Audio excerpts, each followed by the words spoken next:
problem here is that you do have some radicals in these protests who are committing violence, who are preventing students from going to class.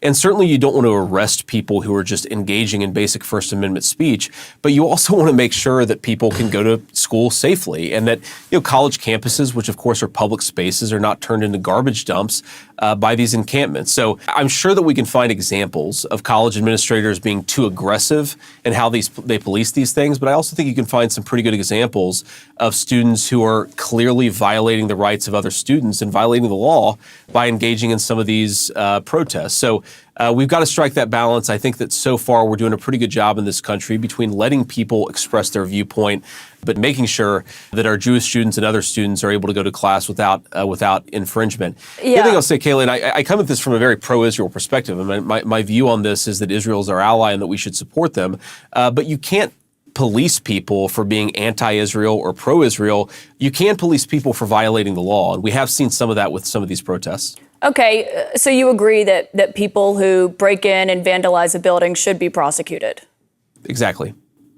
Okay, I'm just checking because you did help raise money for people who did so on January 6th, which was, impeding an official proceeding, breaking into a building that they weren't allowed to be in, and vandalizing the Capitol.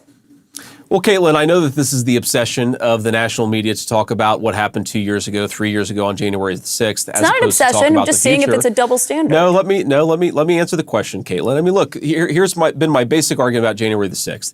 If you beat up a cop, of course you deserve to go to prison. If you violated the law, you should suffer the consequences. But there are people who protested on January the 6th who have had the complete weight of the Justice Department thrown at them when, at worst, they're accused of misdemeanors. Now, again, there are people who are accused of worse offenses, and that's a problem. But you can't have Black Lives Matter protesters who rioted and vandalized go free when you have people who were actually peacefully protesting on January the 6th who have the book thrown at them. That's the double standard that I'm most worried about.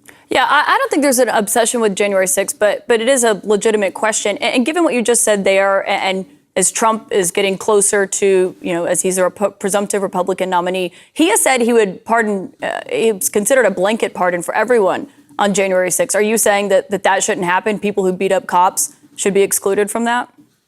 Well, I think what President Trump has said, and of course he can speak for himself, but I pay pretty close attention to what he says. And I think what the president has said is that people who have this double standard applied to them should be pardoned. And you shouldn't have the Department of Justice letting violent offenders walk scot-free.